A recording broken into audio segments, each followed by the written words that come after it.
Hello, good morning, welcome to Study Magnet. कैसे हैं आप सभी लोग? कि एकदम बढ़िया हैं, अच्छे हैं, शानदार हैं। तो चलो आज का वीडियो शुरू करते हैं।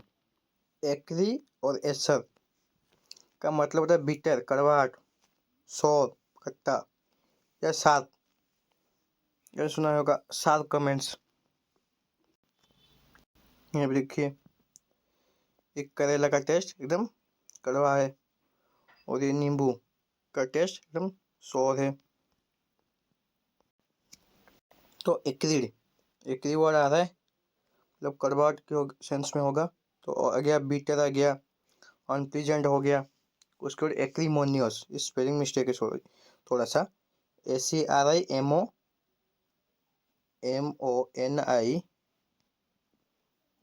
एक्रीमोनियस है, जिसका मतलब होता है कड़वाहट, बिटर, कॉस्टिक। उसके बाद एक्रीमोनियस कुछ सिनोनिम्स भी है, जैसे एक्रिल हो गया, acerbic, bitter, caustic, vitriolic, acidic, sardonic, biting, incisive, pungent, sour. तो एक्री को कैसे याद रखोगे? एक्री मतलब कि क्या, बिटर होगा, सार्प होगा, सौप होगा, मतलब कि कड़वाहट। किसको हम बोलते हैं, इसको कड़वे बोल सुनने को मिले। और एसोबिक को क्या कैसे याद रखेंगे? एसर का वर्ड आ रहा है भाई, बिटर, कड़वाहट, सात, मतलब कि इसके बारे में एकदम सात कमेंट्स आपने दे दिया, मतलब कि चुभने वाले, उसको दर्द होगा, हट वाली, मतलब कि कमेंट्स। तो एसोबिक को कैसे याद रखेंगे? एसर, एसर की लैपटॉप उसने बाइक से गिरा दी, उस इसीलिए उसको उसकी मम्मी से उसे कड़वे बोल सुनने पड़े। और बिटर तो आपको पता ही होगा, कड़वाहट। और कॉस्टिक, मतलब कॉस्टिक को याद रख लीजिए, सोडा, कॉस्टिक सोडा। सोडा का टेस्ट एकदम कैसा होता है? थोड़ा सा अलग ही तरह का होता है ना, मतलब कि कड़वा तरह का होता है। और वाइट्रोलिक आपने सुना होगा, ब्लू वाइट्रोल, वाइट वाइट्रोल, ठीक है, ग्रीन वाइट्रोल। तो वो एसिड में होता है, वो एसिड भी चला गया। उसका सार्डोनिक को कैसे याद रखेंगे? उसका सार्डोनिक को ऐसे याद रखेंगे, सर दर्द की टॉनिक। क्या?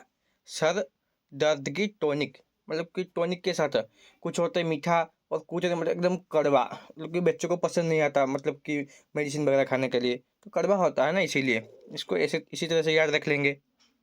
और उसके बाद बाइटिंग को कैसे याद रखेंगे? देखो यहाँ पे पिक्चर लगा हुआ है, अगर आपको कोई काट लेगा तो आपको कैसा लगेगा? एकदम कड़वा लगेगा, चुभने लगेगा ना। और उसका सोडा का तो पिक्चर दिया ही है।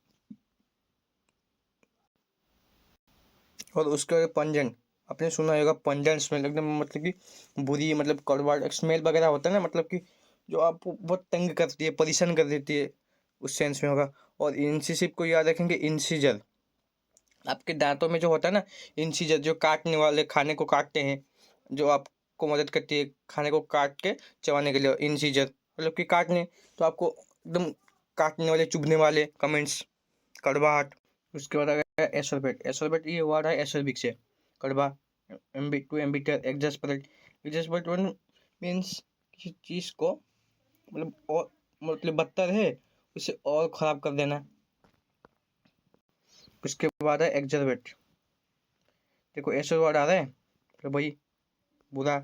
एग्रावेट का मतलब भी वही होता है, एग्रावेट, एग्जास्परेट का मतलब भी वही होता है।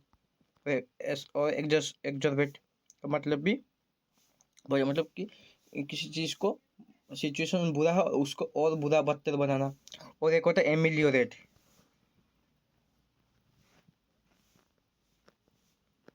एमिलियोरेट मतलब कि चीज़ों में सुधार आना, इम्प्रूव होना। यहाँ पे देखिए एग्जास्परेट का लगा हुआ है पिक्चर, कैसे सिचुएशन इसके हाथों में से निकल गया है, मतलब कि एक काम कर रहा है कंप्यूटर में हड़बड़ी में और तेज़ी में, गलत हो गया, और उसको सही करने के चक्कर में ये चीज़ें और बिगड़ती हुई चली गई, पर बदतर हो जाना सिचुएशन, एग्जॉर्बेट, एग्रावेट। उसके बाद कल हमने जो पढ़ा था वो आ रहा फाइट से रिलेटेड, सिनोनिम्स, एंटोनिम्स। उसके थोड़े इडियम्स थे जो मैंने आपको नहीं करवाया था, मैं भूल गया था, तो आज उसको करके ख़त्म कर लेते हैं, ठीक है? तो idioms related to irritable person, जो कि मतलब कि झगड़ालू के सेंस में होते हैं। वार फाइट, जो कि up in the arms, in a black mood, blow a fuse, bear with a sore head, blow your top, fly up the handle,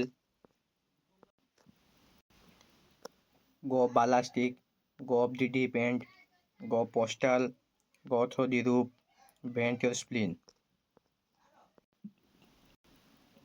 तो ओप इन द आर्म्स को कैसे याद रखेंगे? देखो, इस मतलब कि यहाँ पे पीछे लगा हुआ है, इसका हाथ हमेशा ऊपर उठा रहता है लड़ाई वगैरह करने के लिए।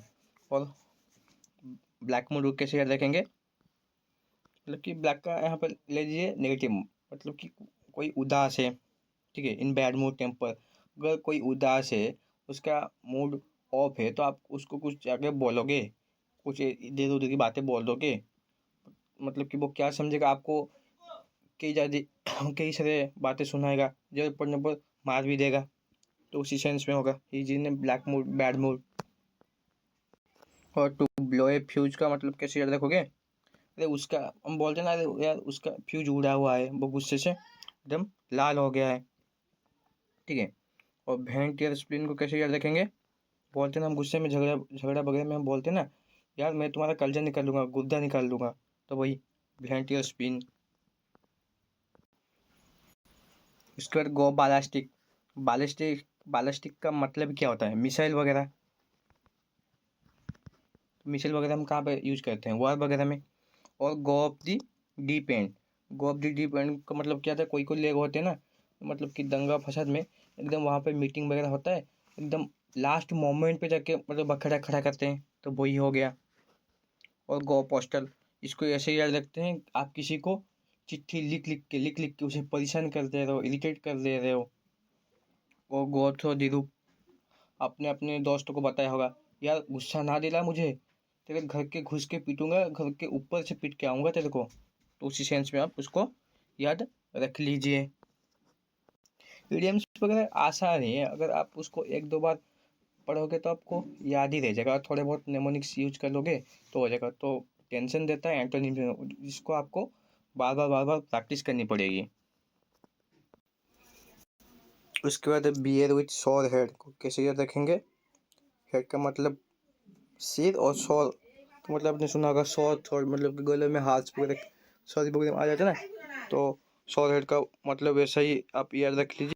और ब्लो योर टॉप को कैसे याद रखेंगे? अरे यार उसका ऊपर का माला माला उड़ा हुआ है ना, हम ऐसे बोलते हैं। और फ्लाई ऑफ द हैंडल का मतलब ऐसे याद रखो, उसका हैंडल मतलब हाथ हमेशा ऊपर उठता रहता है मारने के लिए। उसके बाद आ गए idioms related to friendliness. Get along एक इडियम्स होता है, तो कि गेट टुगेदर होता है, टुगेदर। और उसके बाद आ गया ऑन गुड टर्म्स। तो ऑन गुड टर्म्स को कैसे याद रखेंगे? मतलब कि आपस में दोनों के बीच में गुड टर्म्स एंड कंडीशन आपने सुना ही होगा। टर्म्स एंड कंडीशन एग्रीमेंट वगैरह होता है ना बिजनेस वगैरह में, तो आपको उस टर्म्स एंड कंडीशन आपको स्वीकार है तो आप उसके साथ डील करते हो। तो डील करते हो मतलब कौन? दोनों के बीच में आपस समझे, मतलब कि रिलेशनशिप अच्छी हुए, तो उस गुड ऑन गुड टर्म्स का मतलब भी वही हो गया। और गेट एलिंग तो बढ़ता क्या है? Get together, friendliness. और ये है बरी द हेडसेट, मतलब कि कुल्हाड़ी को दफना देना और दोस्त बन जाना। और टू हीट इट ऑफ को कैसे याद रखोगे? टू हीट इट ऑफ मतलब कि आपको कोई चीज़, मतलब उसकी चीज़ है, उसकी मतलब बात है, आपको उसकी सलाह आपको हिट करके आपको मतलब कि पसंद आ गया के बाद आपको वो इंसान अच्छा निकले लगा, आप उसके दोस्ती वगैरह बढ़ाया, वही हो गया ना फ्रेंडलीनेस वगैरह। और उसके बाद टू बिल्ड ब्रिजेस को क्या कैसे याद रखेंगे? ब्रिज, ब्रिज हम क्यों बनाते हैं? डिस्टेंस को शॉर्ट करने के लिए, या फिर ब्रिज बनने के बाद क्या रिलेशन वगैरह वो और ज़्यादा इम्प्रूव वगैरह होता है ना, ठीक है। इम्प्रूव हो गया, फ्रेंडलीनेस हो गया, मतलब कि आपके इस गांव में और बीच में नदी है, और उस गांव और नदी के पार आपका दोस्त का गांव है, तो ब्रिज बनने के बाद मतलब कि आप दोनों के रिलेशनशिप और ज़्यादा अच्छे से मजबूत होगा, फ्रेंडलीनेस हो गया, और वहाँ से यहाँ, यहाँ से वहाँ तो लोग आसानी से जा सकते हैं, तो सोशेबल हो गया। के साथ हमारा इडियम्स ख़त्म होता है। ठीक है, थैंक यू। आज के लिए इतना ही, मिलते हैं कल इसी टाइम इसी जगह पर। जय हिंद, जय भारत।